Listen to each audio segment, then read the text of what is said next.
Greetings. I am Culex, the Dark Knight of Vanda. I have crossed into this dimension to fight for the Dark Mage. You, who stand before me, where does your depth come from? Why are you rendered so three-dimensionally? The evil power that gave me life mapped out this flat plane as my form. You are formed from a power unknown to me. I wish to gain the secret of your three-dimensional world. You will enter combat against me? Go! On guard.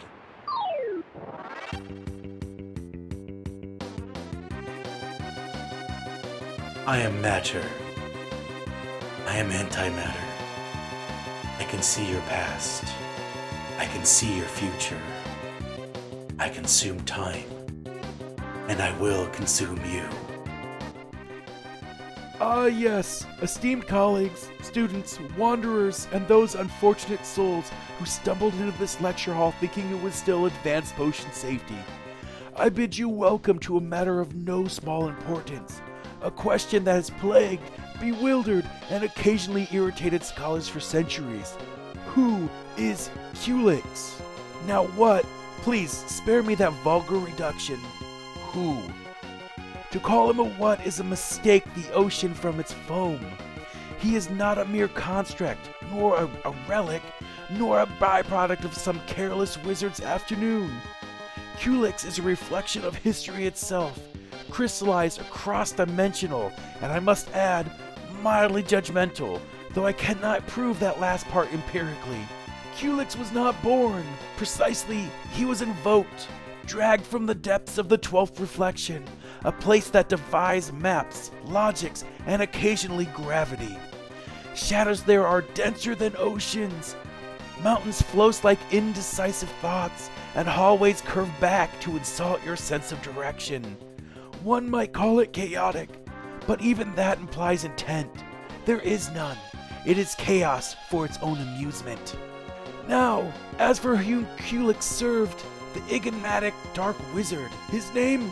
Lost, possibly redacted, possibly misplaced under miscellaneous villains, or perhaps, as one archivist suggested, simply forgotten after a particularly long coffee break. Some claim he ruled over the shattered empire of Varathia. Others, he was Varathia, in the form of a particularly cruel tax code. One source, found wedged between two unrelated recipe scrolls, insists he was an idea rather than a person, which, in fairness, would explain his HR policies. Culex, for his part, did not serve out of devotion. No, he served out of bureaucratic inertia. Even crystalline demigods, it seems, are not immune to the crushing weight of interdimensional paperwork.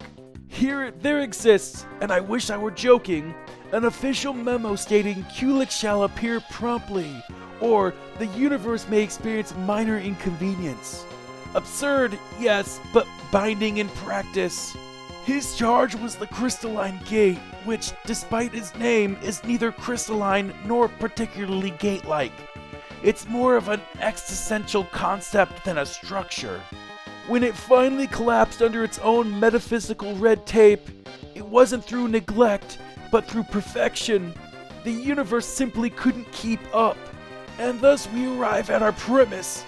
Culex, the reluctant custodian of cosmic order, a being forged not to fight, but to file, not to conquer, but to maintain. The universe's most diligent bureaucrat, undone not by failure, but by doing his job just too well. Yes, now we must turn our attention, deliberately, reluctantly, and with mild dread, to the Dark Wizard himself. Without him, Culex's existence would be marginally less confusing, though infinitely less entertaining. The Dark Wizard, as attested by both credible sources and my own speculative embellishments, was a being of immense ambition, minimal restraint, and an utter disregard for both ethics and bookkeeping. Some fragments suggest he kept a personal ledger, not in gold or silver, but in the effective energy of irritated apprentices. As an aside, for the record, effective energy is unquantifiable, combustible, and smells faintly of burnt toast. No, the Dark Wizard's inefficiency was not due to incompetence. No, it was artisanal. He cultivated chaos like a gardener tends weeds. Within the archives of Arathia exist memos dictating the exact hours during which Culex must manifest. No sooner than the 3rd hour post-solstice, and no later than the 4th hour pre-lunar alignment. Non-compliance may result in minor inconvenience or paradox. A statement which vagueness alone could power several centuries of academic debate. Varathia itself, the Dark Wizard's empire, was a marvel of magical bureaucracy and administrative catastrophe. He established ministries of arcane logistics, temporal compliance, and hazardous timekeeping, all staffed by entities whose qualifications were, at best, unclear. I once submitted a requisition for ethereal filing clerk and received 3 centuries later a tornado carrying a note that simply read, "Denied." The man's archives were a labyrinthine disaster of unfinished scrolls, duplicate ledgers, and grocery lists disguised as grimoires. Culex did not serve this figure out of faith or fear. He served because he was told to. Cosmic beings, for all their majesty, are remarkably obedient to documentation. One obscure text remarks, "Culex complies even when the members contradict themselves." Admirable, tragic, unclear. I have devoted 12 years to clarifying the ambiguity with no success. When promised unlimited power, Culex lightly expected something transcendent. What he received was administrative permanence. The empire collapsed due to rebellion, paperwork errors, or one regrettable Phoenix Union strike. Yet Culex endured, bound by directives that no longer had authors. And therein lies the absurd genius, or horror, of the Dark Wizard's design. By delegating infinite responsibility to an entity incapable of disobedience, he ensured flawless failure. Culex upheld the impossible, maintained the meaningless, and perfected the art of dutiful futility. Thus ended Varathia's bureaucracy. Through Culex, ever punctual, continues paperwork still. Ah, yes. Now that we've survived the bureaucratic nightmare of the Dark Wizard, we turn to the topic equally perplexing and twice as unnecessary. The 4 crystals. Often cited, rarely understood, and frequently misquoted by scholars under duress. These elemental relics represent both the foundation and the dysfunction of the universe. Fire, water, earth, and wind. Classical, yes, but only if one accepts the classical here means wildly unreliable. The fire crystal, contrary to heroic depictions, burns not with heat, but with boredom. It radiates apathy so profoundly it once caused the entire battalion of mages to take an unscheduled sabbatical mid-siege. The water crystal, meanwhile, is not wet in the conventional sense. Rather, it exudes a perpetual emotional dampness. An existential sogginess that can only be described as spiritually clammy. I have on occasion attempted to measure it. My instruments are still weeping. The earth crystal, perhaps the most embarrassing of the quartet. A juvenile artifact, prone to tantrums and geological rebellion. It rules mountains where none are needed. It sulks for centuries, and once demanded that I grade its term paper on sedimentary self-discovery. I gave it a C-. It caused a landslide in protest. As for the wind crystal, it has, quite literally, left the building. Some say it fled for artistic reasons, some claim it joined a troupe of traveling sound waves. Whatever the case, its absence has left the cosmos drafty and off balance. And this inevitably leads us back to Culex, our crystalline civil servant bound not by heroism but by duty. His eternal struggle is not against villains or fates, but against inconsistency. Every fireball he casts, every shimmering barrier he maintains, compensates for the crystal's collective incompetence. He is less a warrior, more auditor, balancing elemental budgets in a cosmos allergic to order. When Mario arrives, leaping, cheerful, and entirely uncredentialed, Culex confrontation is not a mere battle. It is, rather, a field test, an evaluation of whether reality itself can endure a foreign variable with no paperwork, no clearance, and infinite enthusiasm. Thus, the four crystals are not forces of nature, but wayward employees, and Culex, their long-suffering manager, ensures the universe continues, absurdly, inefficient, and most importantly, on schedule. And now, dear colleagues, we arrive at the apex of absurdity, the grand confrontation between Culex and Mario. Some label it a battle, others a miscommunication between realities. I, as an impartial academic and reluctant witness, prefers the term epistemological performance review. But Mario, plumber, hero, interdimensional disturbance, enters not merely as a participant, but as an audit of Culex's cosmic efficiency, the four crystals' behavioral reliability, and the universe's already tenuous patience.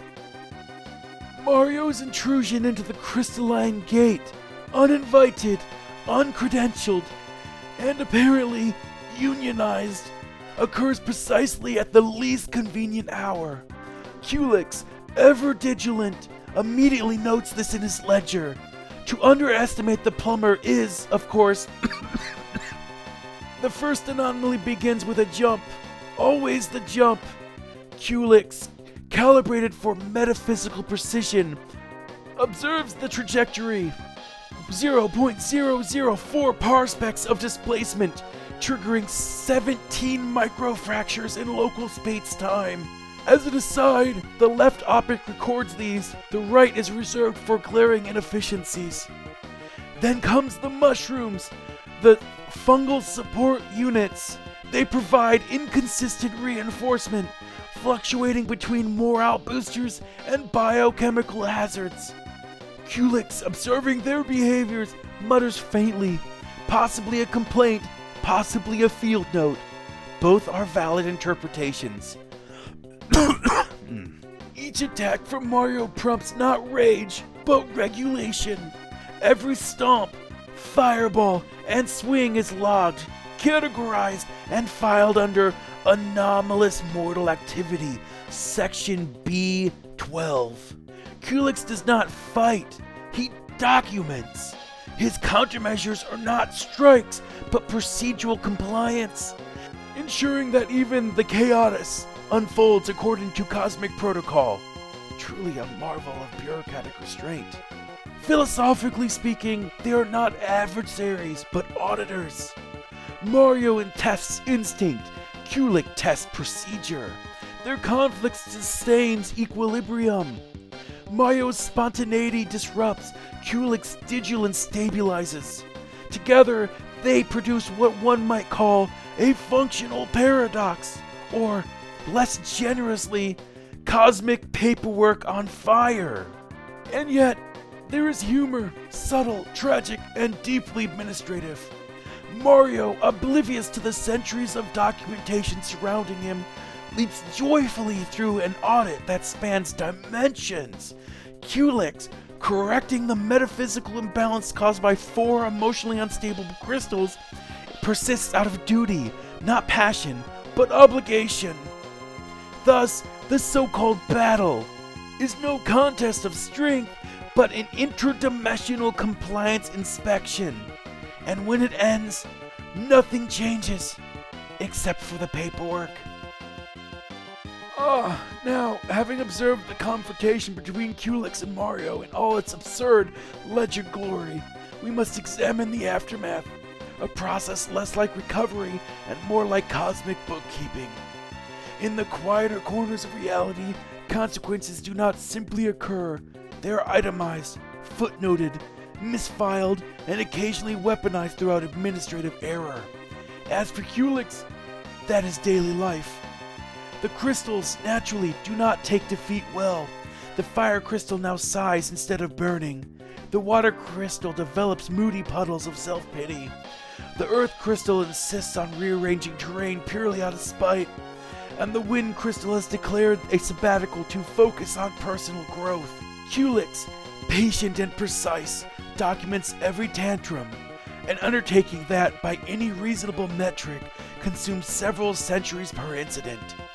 Paperwork, after all, transcends time. Meanwhile, Mario skips merrily back to his adventures, blissfully unaware that his heroic stomping has triggered a cascade of interdimensional audits. Were he to glimpse at the mountain of compliance forms spawned by his actions, he would no doubt perish instantly from metaphysical fatigue. Culex, however, feels no such fatigue. His satisfaction lies in order itself, not joy, not triumph, but the completion of procedure. For him, balance is archived when every anomaly has a reference number and every cosmic irregularity an attached memo. It is the kind of peace only an eternal bureaucrat can know. Beyond the battlefield, the universe adjusts, not from physical damage, but from the over-documentation. The sheer volume of filed anomalies manifests as minor rifts, spontaneous paperwork entities, and once, inexplicitly, a displaced penguin. No one knows why, no one ever will. The Dark Wizard naturally submits a performance review, assessment of crystalline efficiencies under external perturbation, written in invisible ink and annotated with extinct languages. It concludes that only coffee breaks are underutilized. Culex responds with an equal diligence, cross-referencing, replying, and filing all 4,382 pages in triplicate. And so, as Mario leaps cheerfully to his next oblivious quest, Culex remains the silent steward of cosmic order, a being who finds serenity not in battle, but in bureaucracy. The universe trembles, the crystals sulk, and yet he still persists. Because somebody has to ensure that even chaos submits its paperwork on time. And so we conclude, Culex remains, Mario intrudes, the Dark Wizard drafts another memo. The universe spins, imperfect, absurd, and strangely beautiful. Because somewhere, a patient crystal keeps the paperwork in order. Ah, your spirit is strong. The legendary strength is the power of that third dimension. It is far mightier than the forces of malevolence could dream.